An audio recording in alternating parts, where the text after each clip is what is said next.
ஏசாயா 46 3, 4 ஆகிய வசனங்கள். யாக்கோபின் சந்ததியாரே, இஸ்ரவேல் சந்ததியில் மீதியாகிய சகல ஜனங்களே, எனக்கு செவி கொடுங்கள்.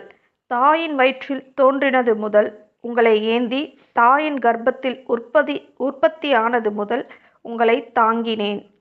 உங்கள் முதிர் வயது வரைக்கும் நான் அப்படி செய்வேன். நரை வயது மட்டும் நான் உங்களை தாங்குவேன். நான் அப்படி செய்து வந்தேன்.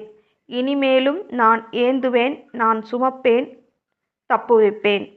இனிமேலும் நான் ஏந்துவேன், நான் சுமப்பேன், தப்புவிப்பேன். அவர் நம்மை தாங்குகிறவராய் இருக்கிறார், நம்மை ஏந்தி கொண்டிருக்கிறவராய் இருக்கிறார், நம்மை சுமப்பவராய் இருக்கிறார், நம்மை தப்புவிக்கிறவராய் இருக்கிறார். எப்போதிலிருந்து? தாயின் கர்ப்பத்திலே உற்பத்தியானது முதல் அவர் நம்மை ஏந்தி கொண்டிருக்கிறார். ஒரு குழந்தை பூமியில பிறந்த உடனே யார் கையில ஏந்துறாங்க? ஃபர்ஸ்ட் ஒரு குழந்தை பிறந்த உடனே யார்